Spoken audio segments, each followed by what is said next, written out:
listening to the Confounded podcast, pushing back against the insanity of this world with arguments that may or may not work. And here's your hosts, Josh the Gun Nerd and Ian the Beer Nut.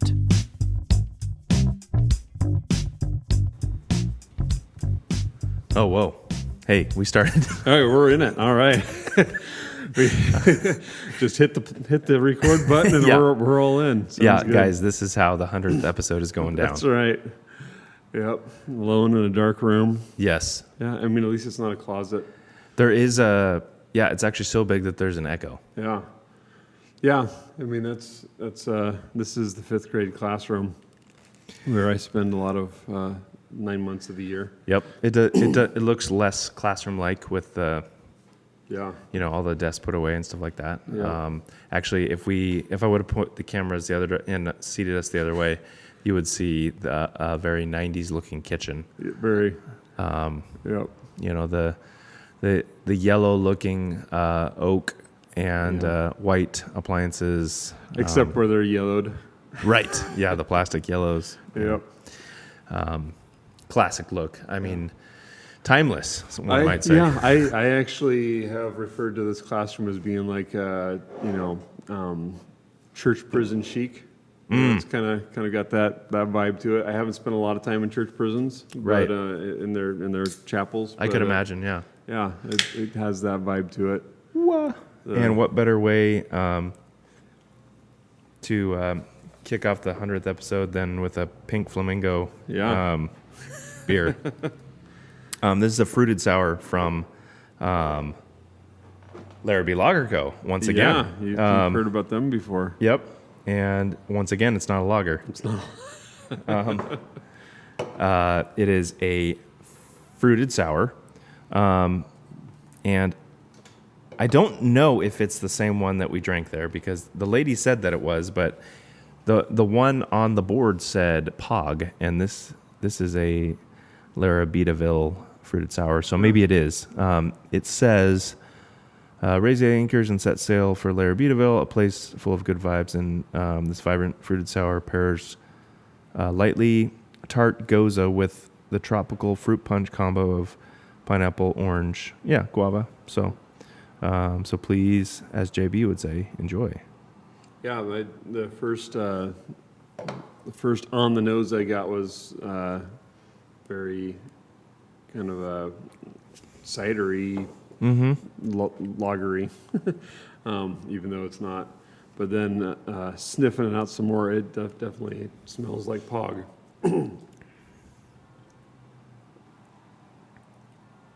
Yeah, really pleasant, I think. Yeah, that's actually, it tastes better than it looks. I was hoping with it being fruited that it would Look fruited. look heavily fruited, and it tastes heavily fruited without that murkiness. So, Yeah. I actually like that. I mean, we live on a river, spend a lot of time on the river, and part of being on the river is sometimes it's murky. And you go, Right. I don't know if I want to go in right now. There's not anything that's in there when it's murky than when it's not, but like at least hypothetically you'd see it. And same with the fruity lager, like it's actually kind of nice to have a crispy looking one. Yeah, you really can't tell from the look what it's going to taste like. I mean, Yeah. a Pilsner could look the same. Yep. It's just, clear in color with a hint of yellow. But I could drink that on the beach. Yep. That's pretty good. Yeah, so Larrabeeville from Larrabee Lager Co. Yeah. They're right up in Bellingham, towards the north part of Bellingham. And a pretty nice little setup there. They said they've been open for like 2 years, and they do like 12-inch pizzas. They have like a pizza oven, and that's the food that they offer. We weren't there at a mealtime. We just stopped in to see what it was about. It's kind of less ideal location in terms of like vibe. It's like at the end of a strip mall, but they did pretty well with it. So there's an outdoor seating area. Nice. It's actually a pretty big facility. Kim was like, that looks like 3 times the amount of like brewing capacity, like space that RJ has, in the back of Five Rights. Yeah, so they can move into it or grow into it pretty well. That's good to hear. Yeah, it's just a matter of finding a market for lagers. Yeah. I admire the. I mean, I think when we were going through it on the last episode, you said that's the type of place, a lager only place is a place that you want to go to like once a year or something. Yeah. But I'd go there for that. Yeah, they're venturing out into different things. What you said was that so the cold IPA, they're still using a lager yeast. No. So Okay. I guess that's the common thread. Did you try that one? I did not try the West Coast IPA. Okay. Well, we did the cold IPA on the last one. Oh, okay. But that one they also had a West Coast on the menu. That's right. Yeah. It was in our lager lineup. There was just wasn't confusion on it. That's right. That's why it wasn't as clear in my mind. But I'm remembering that now. But they had a Pilsner. They had a couple of different Pilsners, like a Czech Pilsner, I think, and then they had a Mexican lager. That'd be a great name. I heard that wrong. You said Czech Pilsner. I heard Chuck Pilsner, and I'm like, that'd be a great one. Like punches you in the mouth. Right. Chuck Pilsner. Slams a revolving door. But I mean, so a little reflection. 100 episodes. Yeah. When we started in 2018. Let's see. How old were our kids? I mean, Job would have been 7, I think. Yeah. 2011 was when Ethan was born. He's 20. So yeah, 7. Yeah. Ruthie would have been 6. Yeah. That was the year that Sela was born. Was 2018. Ava would have been like 2, almost. Yeah. Luke would have been 1. Okay. Yep. Yeah. So and now, now we're talking about driving with our kids. Like, right. Not yet, but close. Like that's crazy. When I come during the school year on Fridays, Job will drive around the parking lot. Just getting some of that practice in. Is that why the curbs are all broken? Yes. Yeah. And why my bumper's hanging off? Yeah. No. But yeah, I mean, we've come a long way, and have a long way to go. Hopefully, we've become more articulate than those first early days. Not if you listen to anything on the pre-show, which was fortunately not recorded. Yeah. But if you, in some of those episodes, it was just getting over hearing your voice in your head. I don't know, and thinking about, am I saying things right? Am I saying things? Yeah. Am I able to convey the cloud in my head? The thought, yeah. Clear thoughts coming out of my mouth. Yeah. So it's been a great journey. Yeah. And journey. I hate that word. How's your journey? Your life journey. It's such an effective word, and I think in the last week I heard somebody else use that, and I cringed, and I was like, "But it just works." Yeah. But even, thinking about how far our kids. I mean, the constant is time keeps going, and so they keep getting older, and it's a matter of what are you going to do within that span of time to cultivate their faith, to cultivate their love for the right things. Yeah. You have this block of time to help shape and impact them, and what are you going to do with it? Yeah, it has been, with the summertime, getting some camping trips in with my kids. It has been. I realize that I am enjoying my oldest more than ever, and also working on making him more enjoyable more than ever. And so that's been really cool, like being able to actually just have a banter. Like we have really developed a fun I always tell people, like if I'm not making fun of you, I don't like you.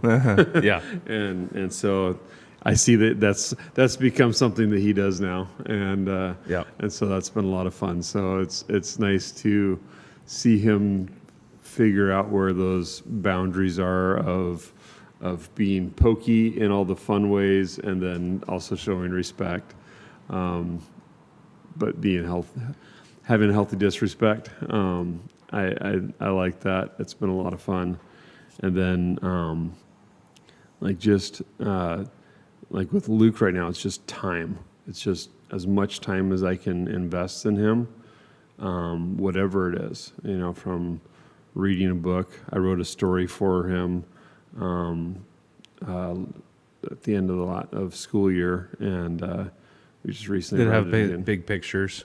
Actually, yeah. Yeah. The duck goes quack.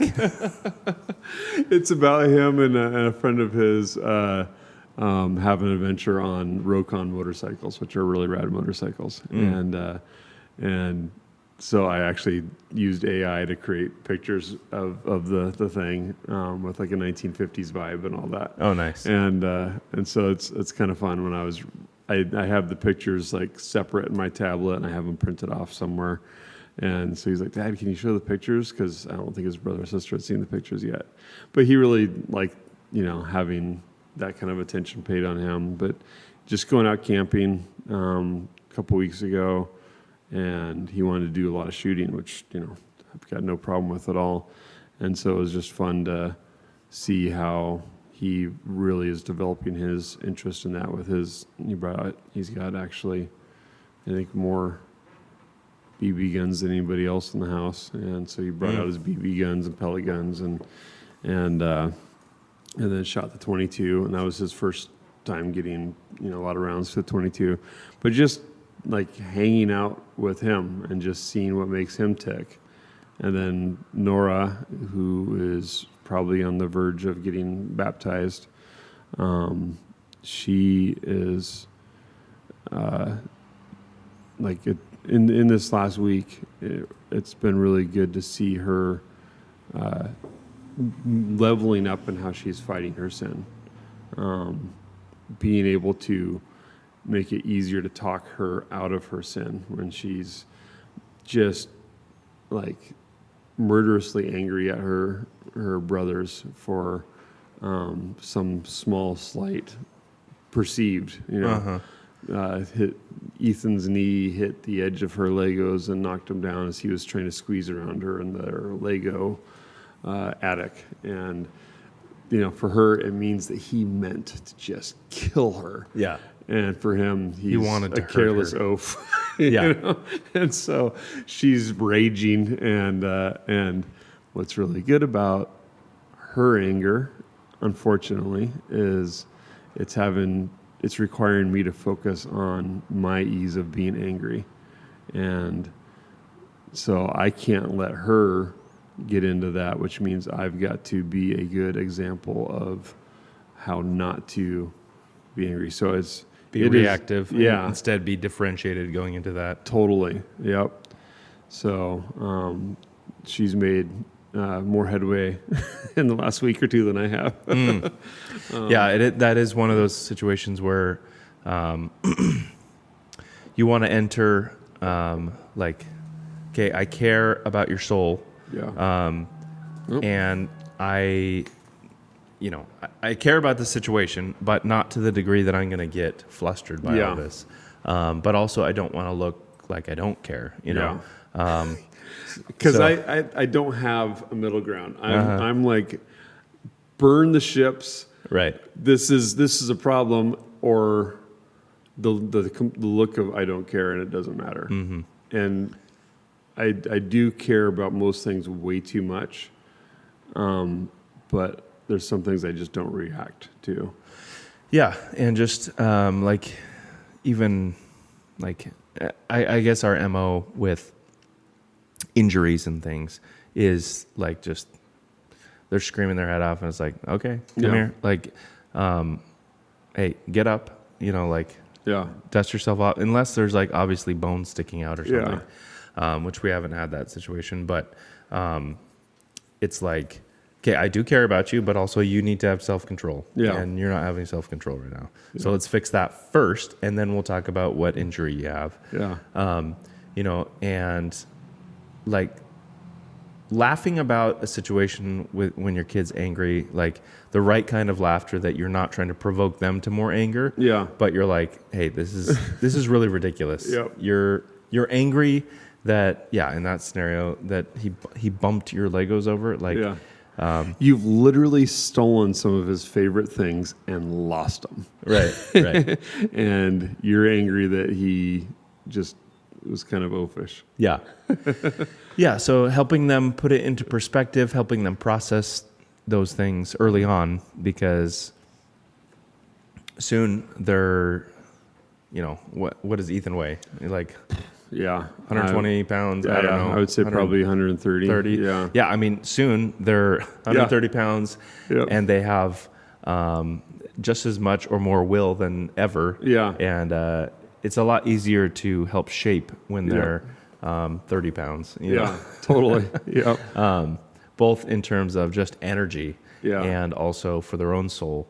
Like, you talk about concrete setting, like, literally with concrete, it's malleable to a degree, and then as it starts drying, you have less and less that you can actually do with it. Yeah. There's only minor changes you can make. You have to break things off of it. And I mean, you have to, if you want a jackhammer. If you want to totally change the shape later on, you got to use a jackhammer. Yeah. Versus just making minor shifts right here, right now. Yeah. And so helping your kids walk through that, than just leaving them to figure it out. We've had some interesting conversations with people through the summer, and like that's one of the things that I didn't see pre having our kids in ECS and we'll just in general in private school. Mm-hmm.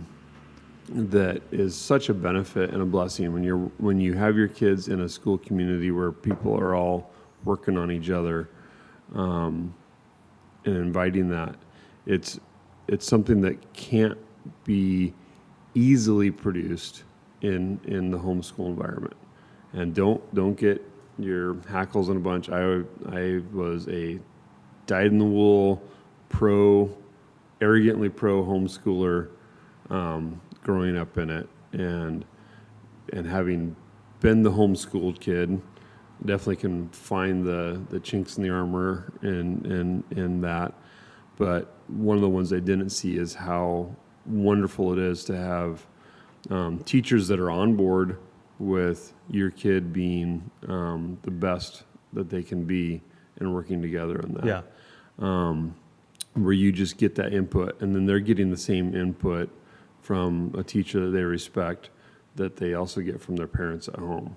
And sure. And then just like you can do it with homeschooling, like, in case in point, like, right now we've got Ethan in jiu-jitsu. So if that would be a way that he could get some of that molding done.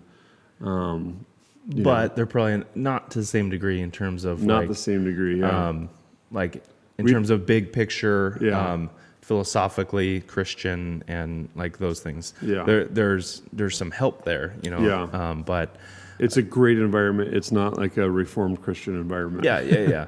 But it's one of those ways, like I'm using it as an example.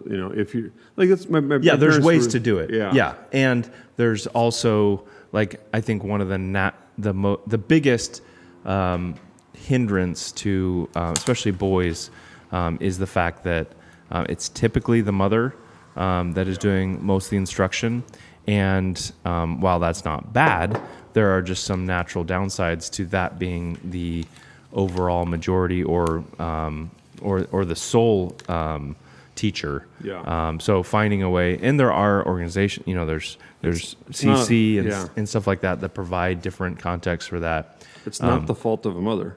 She is a mother doing her job, but that influence does have to be weighed. Yeah. Just like I mean, you have the rare choice or the rare example of a single dad.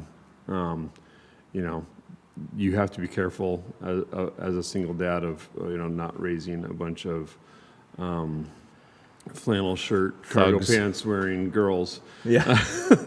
Right. Yeah. Right. So Yeah. It's not a matter of which one's more important. It's they both have a role. You know, it's back to the marriage roles and things like that. But I do have another sour in the lineup. well, that's good. This one is it's from Drecker Brewing, Kind of a favorite. Fargo, North Dakota. Yeah. Put it in the wood chipper. What's so proudly we PRRRT? I don't know. Rocket Pop Sour. Oh, so this is going to be like the popsicle truck, ice cream man. Yeah. Interesting. Oh wow, it is red. That is red. Yeah, I think like a lot of Dreckers. I mean, either they're using a lot of fruit and some fantastic pictures, or they're doing a lot of AI for their their Instagram, because their pictures just pop out of the screen. I mean, you want to lick the screen. I mean, yeah, their can art is. I mean, Yeah. So there's it looks like a Pirates of the Caribbean type figure with his eye popping out or something. Like what does that mean? I don't know. I'm trying to figure What's that so out. proudly we They're not like is that they don't strike me as rah. Their colors are usually rainbow colors. So yeah, not like guns because Yeah. that's what I think of when Yeah. you know like an automatic burst of fire. But yeah, it says it says gimmicks. I guess like it's supposed to be their flavors. I don't know why it's called gimmicks, but it says blueberry, raspberry, tart, cherry, pineapple, lime. that's interesting. They call it gimmicks. Product of the USA, Fargo, North Dakota. I mean, Yeah. there's not a lot in Fargo, North Dakota that I know about at least, but there's at least Drecker. Yeah. I'm trying to find what It's got that a is. strong berry nose, as you'd expect with raspberry, tart cherry, Oh man, yeah. blueberry.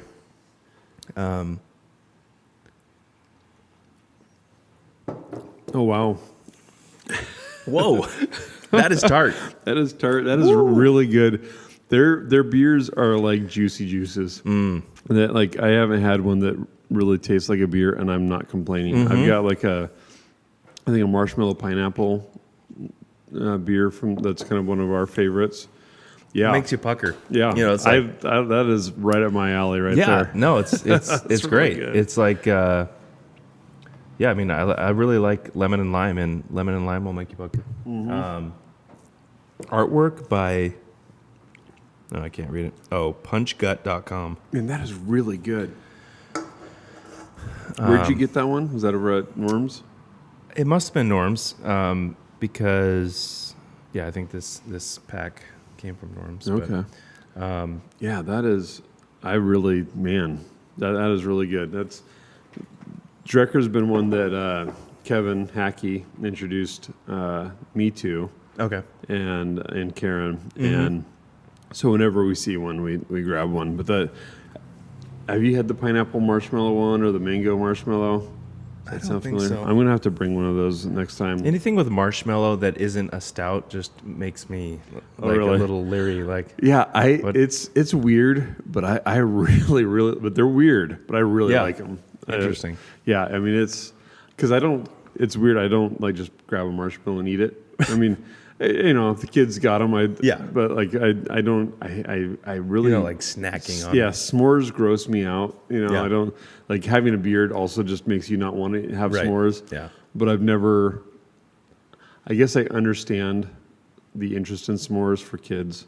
Yeah. I just think that like at a certain point you just stop doing that. Mm-hmm. I've got lots of friends that enjoy it, so I'm not disrespecting anybody. Yeah. But I'm not interested in s'mores. That is it is not a thing for me. Like Yeah. it's no hate for them. I just Yeah. have no interest. It's like, hey, let's eat sugar of all kinds of different flavors and then make it a mess all over your face and hands. I'm like, there's nothing about that like that. I'm into the art of like getting the perfect marshmallow, Like for my kids. I want to, like I guess for the kid, I want like, hey, just set it on fire, do whatever it is you do, like make the memories that make fun with like marshmallows. Yeah. But like if I want like the perfect crust on something, it's going to be a freaking, roast or pork butt or something. I'm glad that we're doing video. That tart just hit me. It hit Ian, and then it hit again. It hit his head against the microphone. Oh, that was great. Yeah, like when it hits the back of the tongue at a certain spot, it just does. Activates. Yeah. I'm gonna sit back here. Yeah. But yeah, that is a fun experiment for your mouth. Yeah. If people that don't like beers would love that. Yeah. So Kim does not like beer. Yeah. And she likes sours for the most part. Yep.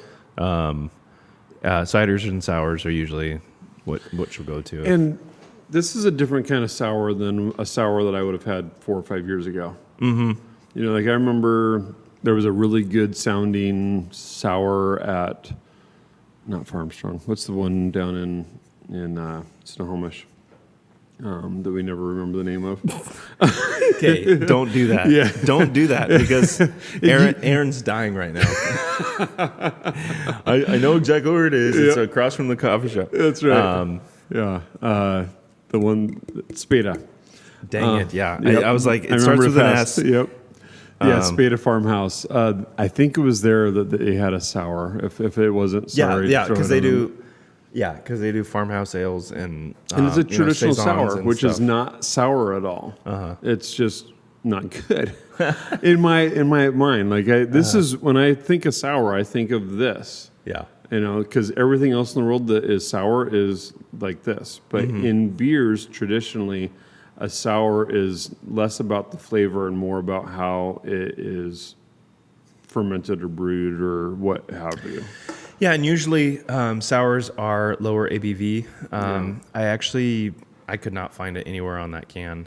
My guess, I think the other one's like a 4.5. Okay. This is probably similar. Talking about being articulate and right. Yeah, we're just nailing it. Yep. What is it called again? That weird name. Yeah. What? Yeah. So is that the beer name or is it the Rocket Pop Sour? I think it's Rocket Pop Sour, and then that's just what's so proudly we pert. I don't know what that is. No, that's the name of it. On Untapped, it's What So Proudly We Pert. Really? What the heck? What So Proudly We Pert might be the most perfect summer pert we've ever perted. Okay. Well, we'll take their word. Since we don't know what that word is, we'll take their word on it. Yeah, I don't know what that means. It makes sense that it's a Rocket Pop because that is when the old ice cream Jeep runs its tunes through your neighborhood. Mm-hmm. Yeah, that's what you think of. That's the thing. Yeah, let's see. Friend of mine used to... it's a 6.2 actually, so that's a little bit higher on for a sour. As much as I like this would be one of those ones where I, would be happy to share it. I don't know that putting down an entire can. Yeah, and we're only drinking half a can. Yeah. Yeah. So no, that would be too much. Yeah. But it would. I will definitely be getting some of that because that's really good. Yeah, for sure. Yeah, I'm not a big berry person in general. You don't put berries on your s'mores? No. For instance, we were at, Kim and I spent a day in Bellingham, and we went to a dessert place that we like to go to. It's right downtown. I was going to say the main drag, but I don't know if there's a main drag through Bellingham, but it's one of the main streets. But it's, I think it's called Bliss, maybe. Okay. Anyway, and they sell cake by the slice, they have all kinds of specialty cakes that they make. And I would definitely, if I have my options, I'm definitely going chocolate versus a berry type cake. But so I would lean more towards chocolatey stout versus berry in general. But I like this. This is Yeah. tart, so it's not like syrupy, sweet berry. It's Yeah. like tart berry. Tart cherry pineapple. I don't pick up a lot of pineapple, but No. it probably cuts. It would be even more tart if it was just those other things without the pineapple. Because lime, tart cherry, I mean, that would be... Yeah, I think the pineapple actually enhances whatever citrus is in there. So you don't necessarily notice the pineapple, but you notice the citrus, and I think that is brought up by the pineapple. The people that listen to our podcast for all the not beer conversation are probably loving this. Oh right man, now. I betcha. Uh-huh. Let's spend 10 more minutes. 10 more minutes on this.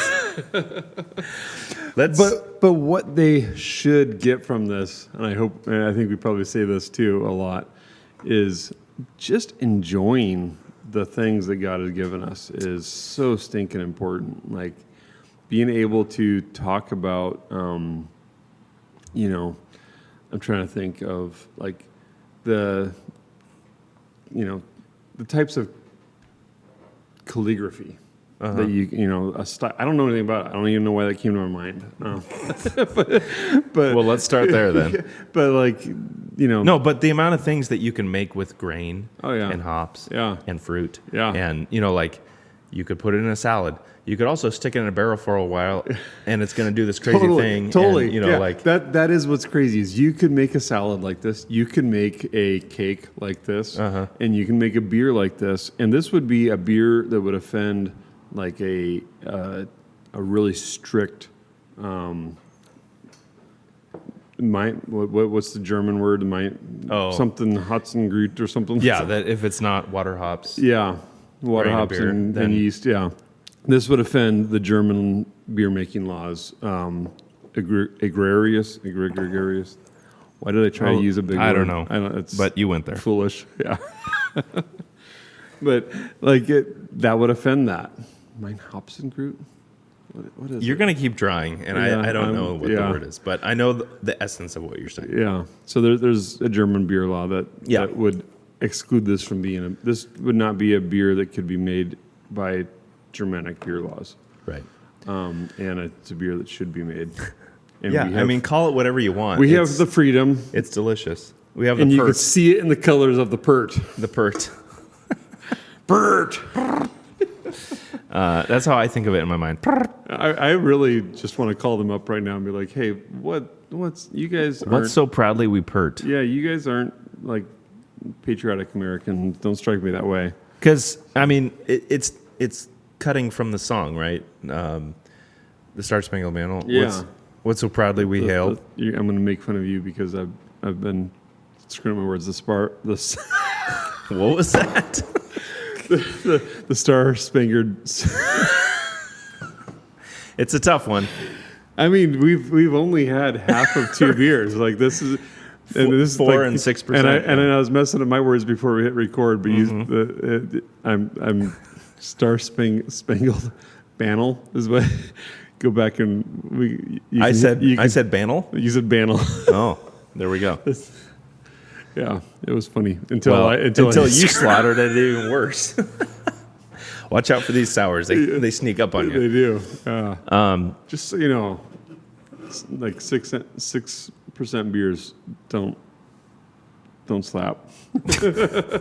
I was gonna let you finish that sentence because I actually didn't know where you're going with it. But yeah, maybe we should switch to that. Going for the Martinellis. You know what? Pouring Martinellis in here would be really good. Oh, yeah. And Martinelli's always seems to be like overly carbonated. Like it like comes out your nose carbonated. Yeah, yep. You know. And you just start ripping belches when you're 14 years old. Yeah. Pounding down every different flavor of Martinelli's. Yep. Mixing them all together. Yeah. No, but one of the things we were talking about pre-show and tying it into what we were just talking about, I guess, is talking about our own kids and where they're at and where they're going, and we're trying to help them in that. Is seeing your role as a father as discipleship more than, or in addition to like managing your household. That would be, I think, a responsibility underneath. Your headship role is one of them is discipleship, and I think it's one that that I think fathers can tend to just hope is getting taken care of by somebody somehow. Yeah. And then you blink and they're graduating. You're like, yeah, he's a great kid, Yeah. And that's about as much. I mean, you and I talk about Adam Carolla quite a bit, and I think he's like that. Here he has high ideals, but doesn't have. What are you actually doing with it? Great, you have great ideas. What are you actually doing with that? Yeah, and trying not to unfortunately using him as a negative example. But I think where he has more thoughts than his parents did. Right. Because you hear stories about how his parents raised him. And it was basically slept on an enclosed porch, basically. And like didn't know what was going on in his life or whatever. And so like he cares about his kids and that he thinks about them. But he gives them stuff. But like he doesn't invest himself into them. Right. But I think this happens even in the church community that actually really cares about what their kid, like they're really invested in their kids. They want to see them succeed. They want to see them grow and things like that. But at the same time, I don't know. I don't know exactly what happens. Like, are they just giving pep talks and then saying, okay, go do this? I guess an indicator that I've seen is, are you following up with the negative, the sinful actions of your children? Are you following up with that and saying, hey, stop doing this or don't do this, or just straight up punishing them? Or are you, pro-parenting and looking ahead to see, like learning their map? I know what this looks like 5 years down the road. Yeah. Or even, I've talked about, I think, two different things, so I'll go over it quickly, but like, I know that typically if there's a certain sort of giggle fest laughter that's coming from my two youngest, that typically will lead to pain and agony that is easily avoided. And so when I hear it, I'm like, hey, check yourself. Stop that, because it's not going to go well in a minute, and then you're going to be confused in why you're bleeding or bruised. And then the other one is with my little girl.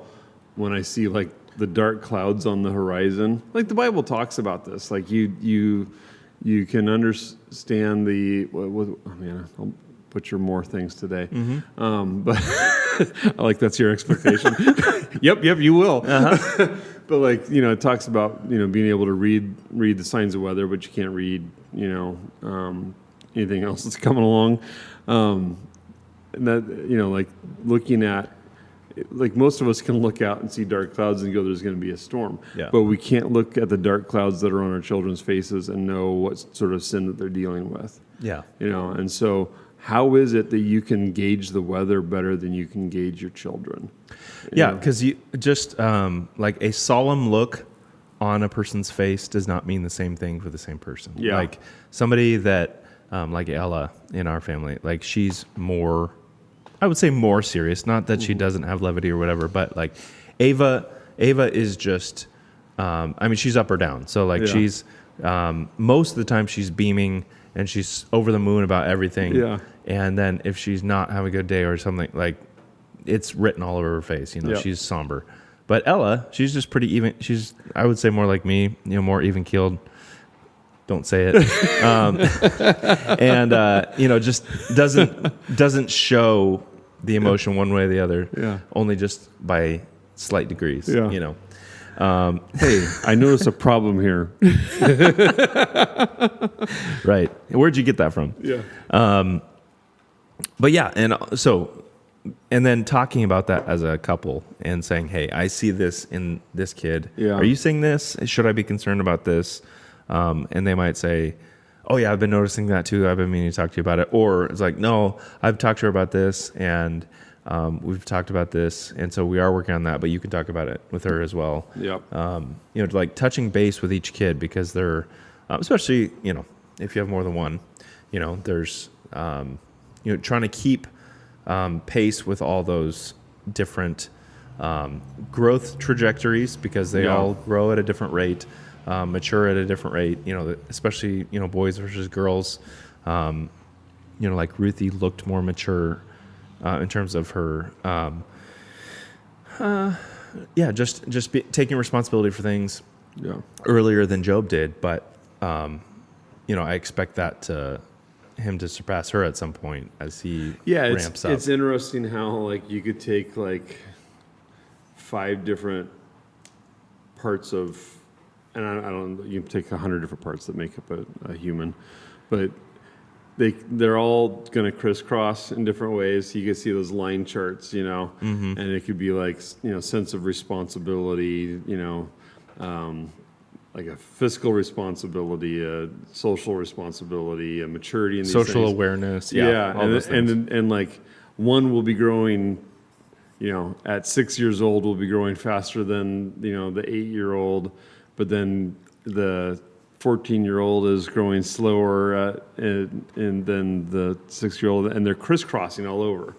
So each one, if you got for us 3 kids, and you color code each of those different parts of the responsibility, those lines are going to crisscross all over that map. And then also you and your wife are going to understand those things differently. Interpret the information differently.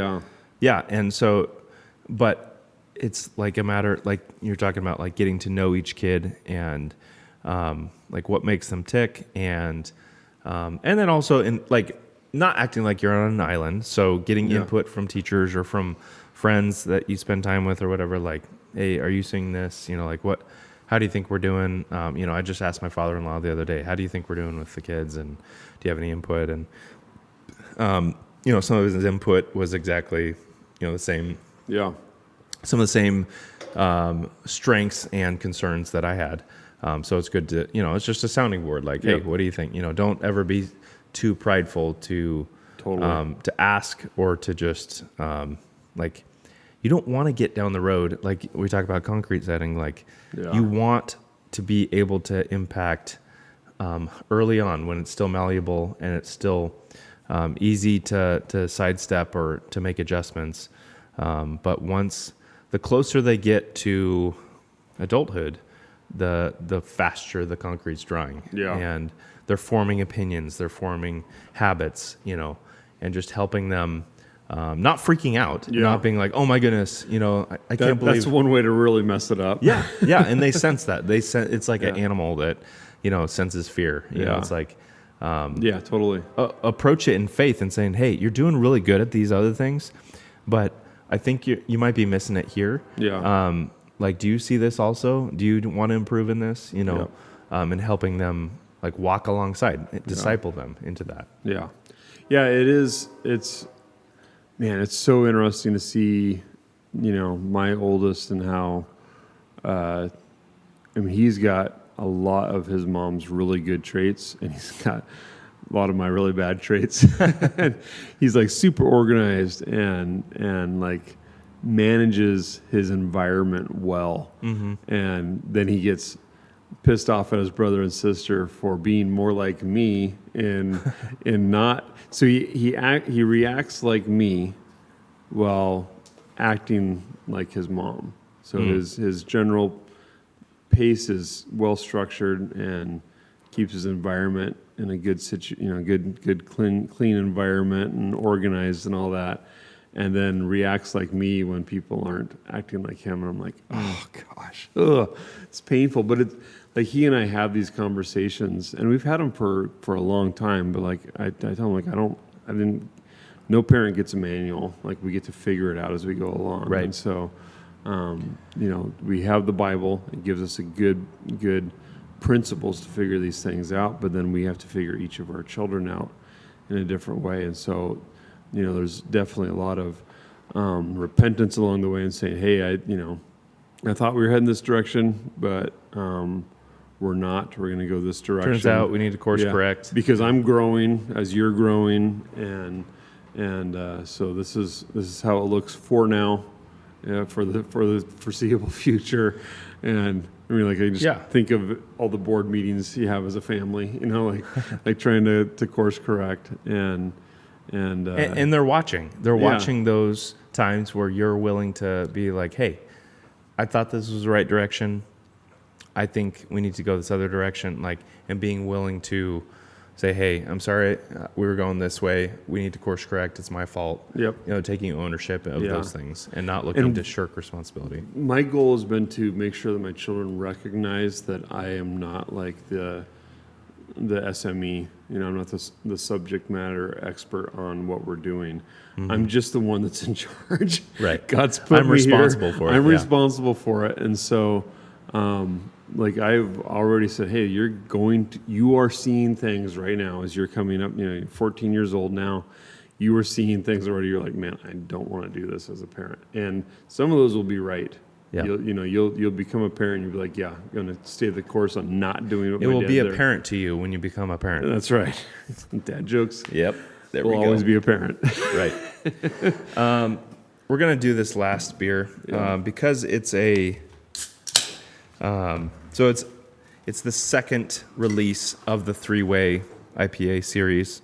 So we did the West Coast a couple weeks ago. These are actually pretty readily available in like a Hagen or something like that. I think this was from Republic down the street, but again, it's between Sun River, Mirage, and of course Fort George that initiates all those collaborations. It's a foot and a half away from my face, and I can smell the hops. Oh wow! Yeah. Yes, that is. So this is the hazy. Yeah. We drank the West Coast before. Wow, it is really. There's a lot of super floral. Floral, yeah. You know how smells like ignited memory too? Mm-hmm. So I totally smelled the hops, and then I smelled like brats. And there's not brats in that. Hops and brats. Hops and brats. But like it just, because I've had 3 IPAs this week, which is probably like. Yeah, that's a lot for you. That's a lot for me. Yeah. And I miss them, and it's actually made them more special. So I just for that factor alone, it's nice to like have less of them. Because I really enjoy it. But dang, yeah, hops makes my mouth water now. I'm not usually like I'm. Like there was a time when hazy was like so trendy, and it was like, oh, all these different hazies. Yeah. And now I'm like kind of leaning more back into the clear beer. Yeah. West Coast. That has a funk to it. This has like some crunchy hopness to it that is like attractive. Yeah. I'm attracted. Mm-hmm. Are you attracted? I'm attracted. Mm-hmm. It's got a weird, like, is that like dankness or skunky? But it's like it's a funk, but it's a dank skunk. But it's bright. It's a danky funk. Yeah. So on the can art is interesting. You got the dog with the Fort George logo on the washboard playing the washboard thing, and then it's folksy cat looking, playing a flute with a Mirage banner hanging off of it, and then I guess it's Sun River Brewing. That is a dog thing that is playing like a hobo bass, like a upside down. It reminds me of a book of poems that I had when I was a kid. It was like to ride a purple pelican, ride a silver stork, ride from Seattle to the city of New York. It looks like every illustration in that book that a handful of people may have ever heard about. Right. Yeah. I mean, it's unique. You recited that like you've heard it a couple times. Yeah. Josh, if I were to ask you, give me a couple of reasons why you don't want to live in Australia, what might be a couple of them? Man, I would really like to live in Australia. Other than, they have some really cool animals. Yeah, but you have to actually, I think, get neutered. Oh, Yeah, I think like to go to like you basically have to gotta get sterile. Yeah, you got to sterilize together. So I can't remember if it's neutered or spayed, but like, Right. Whatever. Like does anybody remember that? Like other than veterinarians? No. Does anybody I know? always feel I question myself every time I say it, and I like Why can't we just call it not being able to have or make get eunuched. yeah, get eunuch? There we go. That works. If you go to Australia, you have to get eunuch sized. You kind of did a Joel Moore there. Yeah. Eunuch. Man, I miss Joel Moore. Where is that guy? No kidding. What are you doing, Joel? So what prompted this was Australian man criminally charged for stopping. Yeah, right. Well, I guess he was a man. And they're like, no, can't have that manliness. Criminally charged for stopping home invader with pepper spray. Gay. You're right. Yeah. So like, I mean, would he be criminally charged if you punched him in the nuts too? I mean, not that he had nuts. Yeah, but you have to assume nuts. punch him in the wiener. Yeah. What is a wiener? These are the questions. Do we know if we're Australian? Do we know? It took us 100 episodes, but we're finally asking the hard-hitting questions. That's right. What is a wiener? Yeah. All the beer talk and wiener talk is Right. It's all coming There's a out. reason we have a warning on our episodes sometimes. But the Not the Bee article that I'm referring to, he starts it with, Australia, are you okay? Do you need help? Yeah. And yet another egregious example of leftist anarcho tyranny sweeping the Western world. Authorities have charged a man for using pepper spray on a home invader. 49-year-old Aldwin Serrano Well, of there's Queensland a problem right there. has been charged for pepper spraying a man who had broken his window and was attempting to enter his home. I mean, in Florida, you can shoot the guy Yeah. dead, and Yeah. you're good. Yeah. And that's just for like the process, like before he even breaks the window. He threatened to break my window, so Right. I smoked him. Smoked him. Yeah. What does it say? Australian Party Deputy Leader Nick D'Amito criticized the insanity, saying cases like this highlight the fact that our state needs stronger self-defense legislation and appropriate tools to defend ourselves. Yeah, they cite Solzhenitsyn. Your punishment for having a knife when they searched you would be very different than the thieves. For him to have a knife was mere misbehavior, tradition. He didn't know any better. But for you to have one was terrorism. Yeah, that's what we've been seeing. We see, I think his last name was Penny, was the dude that choked out the crackhead With method. the curly hair. Yeah. He was, steamrolled quite a bit. Because he was like, he didn't want to get involved, but then the guy started threatening. Yeah. And what we've found, like if you haven't learned this yet, Americans, my fellow Americans, is if you try to prevent somebody that has lived a life bolstered by amphetamines, there's a good chance they will die because they're shitty people. Like because they've made all the bad life decisions, and then when you go to stop them, the stress of them actually being stopped from their evil behavior kills them. Yeah. Whether you're a cop who is wrongfully putting your foot on their neck, you may not kill them, but they might die because of the repercussion of their actions, and it'll be blamed on you.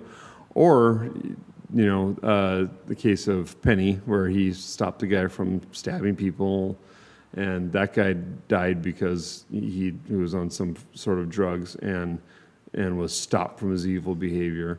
That the stress of them not being able to do whatever the hell they want will actually kill them. Yeah. And so, hit somebody with pepper spray and not being able to defend yourself. Yeah, we're not even talking about, like, it doesn't say that... you didn't die from it. Right, yeah. I don't know even what happened. Like, it doesn't say that that something bad happened to the guy that was pepper sprayed, other than he got pepper sprayed. Yeah. Yeah. So pepper, I've experienced pepper spray at least 2 or 3 times. I have not. I had a pepper spray that was Malfunction? Well, it was the exact same size, shape, and color of my WD-40 can. And this was went like to spray it in your mouth. I had not WD-40, but like I was working on something on my truck. This is like back in high school, and I just had like an assortment of trash in the back of my truck. And bear spray. And pepper spray that was like expired. And I pick it up and I'm like, in my hand, You're just like grabbing it. yeah, like, I'm to just the grabbing side, it. And yeah. there happened, like, I don't even know how, to pepper spray that was blue and yellow. It was divinely ordained. And then WD-40, like a little mini can of WD-40, was in the same location in the back of my truck. But I picked it up and I'm like, I've got a cat sitting on top of the air filter. I'm trying to work on this thing that needs to get oiled on my engine Like block. a real cat? A real cat. Okay. Yeah. Because I had this, my family had this cat that would just like hang out. Like I'd be changing oil and it would crawl on my chest and I'd be laying. I'm like, you're not helping, but right. It's cold and you're warm, so you can stay there for a minute. So it's sitting there on the air filter, and I'm like trying to spray. I'm like, why does this WD-40 feel different? And I feel like this snap, and then all of a sudden the cat's going wow, and my eyes are watering, and I've got snot coming out, and I'm like, I think I just sprayed I don't even know, like, how stupid in the world am I? And so there was that time, and it You was like freak out, and then you nail your head on the exactly same reaction that you just did. Yes.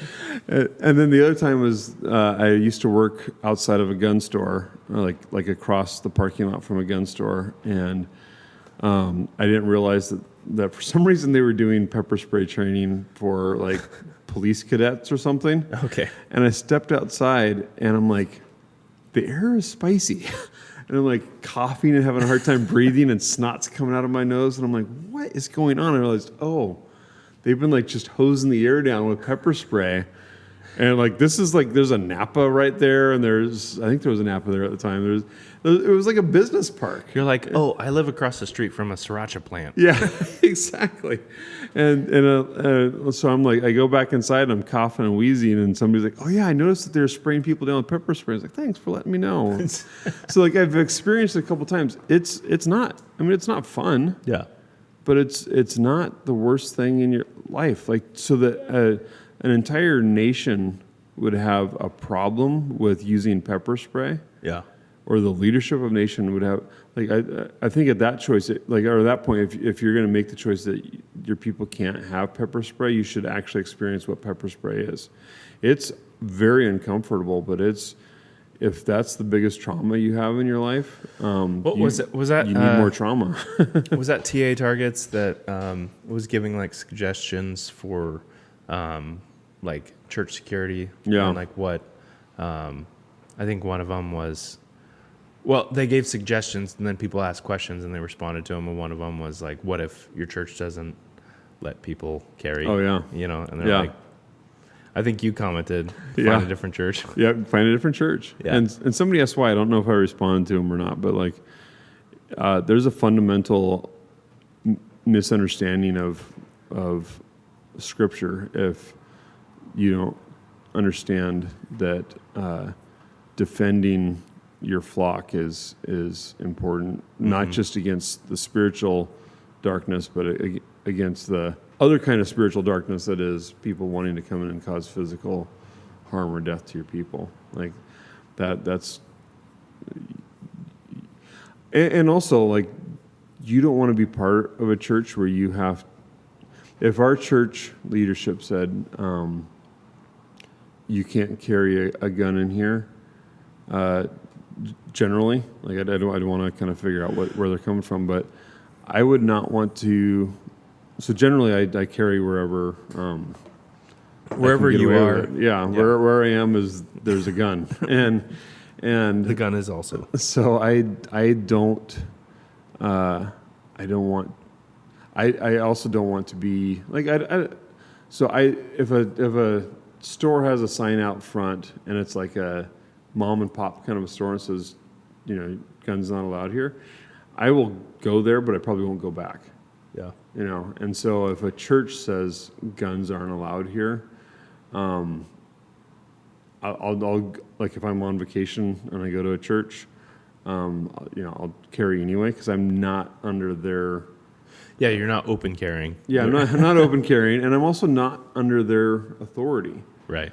When I have a church that I'm a part of, there's a certain authority structure where I'm under the authority of our elders to a certain degree. Mm-hmm. And so if I can't trust them to make the right decision and they don't trust me to make the right decisions for protecting my family at the minimum, as well as the flock, then we're going to have other problems. And I don't want to be that problem. Yeah. So if I can't bring them into the mindset of, hey, part of being a father, like our church security team, we don't look at ourselves as like a paramilitary organization or like bouncers for the church. We look at ourselves as being a part of the right hand of the fathers of the church. Yeah. That we are there to give them a break from providing security for their family so that they can worship, and so they don't have to have that higher alert mindset because there's people that are watching over them for those 2 hours. It's like who's going to take the first watch, overnight. Totally. You cycle through. Yeah. Share the responsibility. There's plenty of fathers that are not. We got around a dozen men that are more formally taking part of our security, and so there's lots of men that are not part of that security team that carry guns, that are part of watching over their family, but we're just giving them a little bit peace of mind that for that time they can focus on worship. Yeah. That's our goal is to focus on worship so that allow them to focus on worship while we watch the doors. Yeah. That's why we even name it that, or the door watchers, the door wardens. We're not security. We're not, the bouncers. We're not wearing uniforms. Yep. We are there to be that. So that's why if your church doesn't allow you to carry a gun, then you should talk to them. Try to talk them out of it. And if you can't, then go find somewhere else because there's probably going to be some deeper issues there. Yeah, because even like I've heard it talked about where like it's more of like a White House scenario where I've heard of churches that whether it's hired like outside firm or it's a dedicated security team within the church, but like they have protocols, like if something happens, we're getting the pastor and his family out first. It's like it's not the president. It's not. No. It's we're kind of all in this together. Yeah. Like there's no high priority in terms of all human life. Is there would be, because I've run this scenario through my head. If there was a direct attack, like I don't think I've talked about it. Wow. Just ignore that. All right. Says you're done. Shut up. No. Some audio started playing in our headphones that you cannot hear on the podcast, but there's a lot of things in our heads you can't. Yeah. It was very disruptive in our own headphones.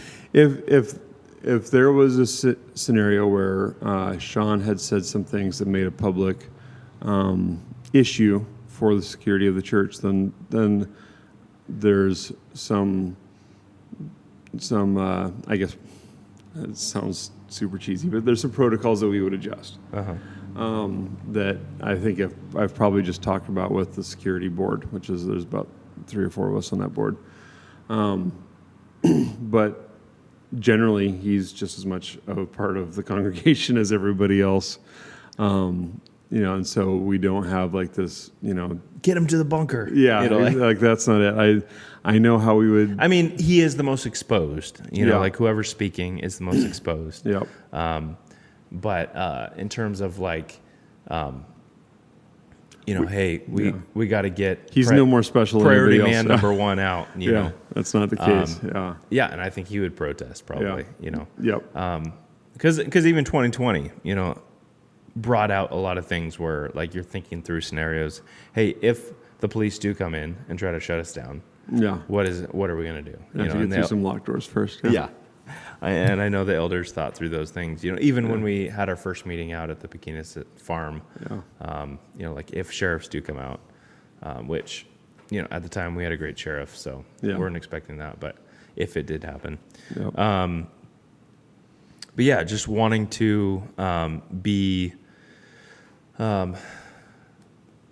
protectors and with more than just pepper spray. Right, more than just pepper spray. I mean, we're talking about the lowest level of force. I mean, like if I'm just walking through a public park and somebody pepper sprays me, I'm gonna be like, what the heck? But if I'm trying to break through somebody's window and I get pepper sprayed, I'm like, well, man, I'm glad I survived that. Right. Yeah, good thing there wasn't a dog chewing off my arm. Yeah, that is a government that is not doing their God-given, God-required duty to punish the good and allow the evil. They are doing that? Like they're not doing that. They're punishing the good. Australia is punishing the man that is protecting his house. Yeah. And they're saying, well, you're just doing your job to the burglar. Like, this is just the occupation you've chosen. And how would that work in any government building? Like think about that. Yeah. So well, I mean, because I'm saying that because of what's happening in our Seattle, government. If it's in Seattle, then sure, go ahead and take it over. Yeah. You can declare it a neutral zone or what do they call it? That's okay. Yeah. But if it's the capital, they'll hunt you down for 4 years just for trespassing. Yeah, absolutely. Yeah, that's a usurpation right there in Australia, and we've seen those usurpations here in the United States. And what that does is somebody that does carry a firearm for protection is you have to make that decision that you may, by doing the right thing, you actually may be separated from your family and kidnapped and held hostage under law because you've done all the right things. And so do you want to be the example of a father that is protecting his people? Or do you want to be the one that says, well, it's not worth the risk. We may die in the process, but I don't want to give my life up, being imprisoned for any amount of time or you have to go to court for that. And for me, I look at it as more like I want to be the right example to my children. I don't want to give up my role as a father or as a church man or a community member. I would rather go to prison. Like, God forbid you find me in a mall. I haven't been in a mall in years. Like, my children don't know what a mall is. Yeah. But God forbid you find me in a mall and I'm also not somebody that thinks that you need to say, well, nobody else has defended themselves, so I'm not worried about taking care of them. There's a time and a place. But like, if I find that I have to use defense, lethal defense for protecting life of my family or my community, and then my community punishes me for that, I've still done the right thing. Right. Whereas if I say... Like Penny. Yeah, exactly. And there's obviously a lot of men there that did not take that move because maybe the result was there's a lot of different ways to look at it, but like maybe they just didn't have the skill set for it. Yeah. And so they didn't take that move. Whatever. I mean, but if you have that ability, you need to just determine what your off switch and on switch is for that, and then run that to the edges of your responsibility. So Be willing to Yeah. accept the consequences. Yep. So that's something you got to think about. Yeah. If you're, there can be, oddly enough, I think different decisions made by different people that will be right, but not taking responsibility in a situation. Sometimes taking responsibility is like, all right, family, we're going to leave. Yeah. We can't protect everybody, but I can protect you. And sometimes that is, well, I will be punished for doing the right thing. I'm going to do the right thing anyways. Was that like 3 years ago? That guy took out it was in a mall, and he took him out like across like the, I think it was like a, the cafeteria. What do they call it? Court? Food court. Food court. Yeah. And it was like 45 yards. Eli Dickin, I think is what his name is. Oh, there you go. Pulling it out. Yeah. You can remember that better than the Everything. Everything. Yeah, I mean, it was a very accurate shot. Yeah. With the I pistol think across. initially it was like 40 yards. The only reason I remember is I literally was just looking at an update on that whole scenario and getting some more info on it. Because that is actually something, like some people like crochet and some people do woodwork, and I study shootings.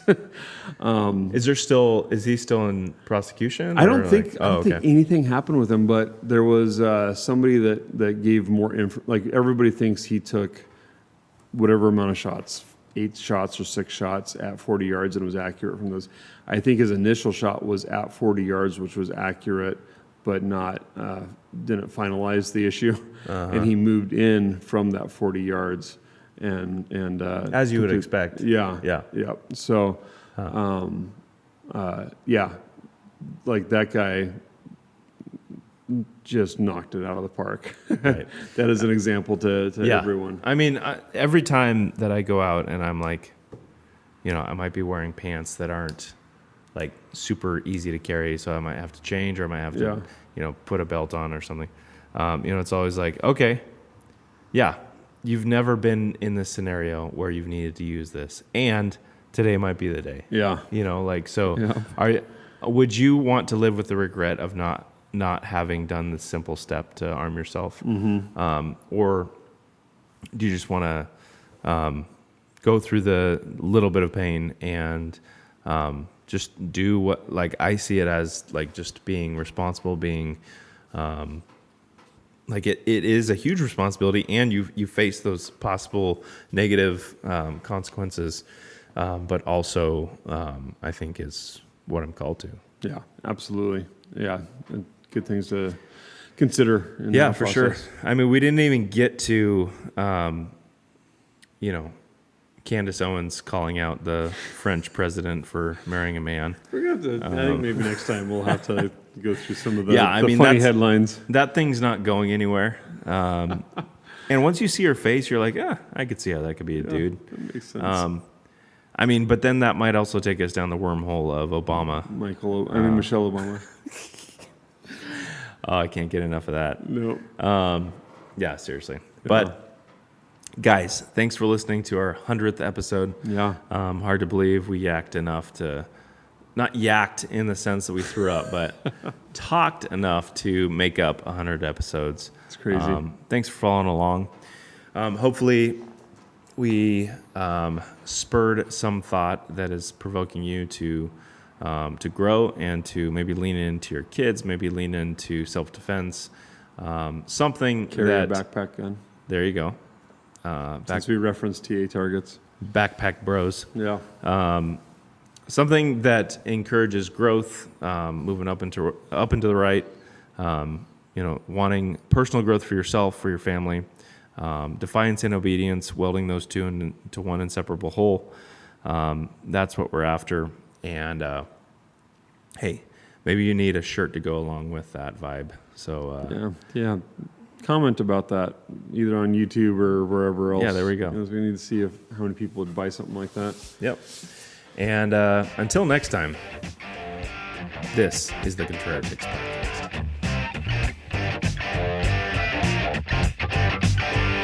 Thanks for listening to the Contraritics. Tune in next time for another dose of guns, beer, and contrarianism.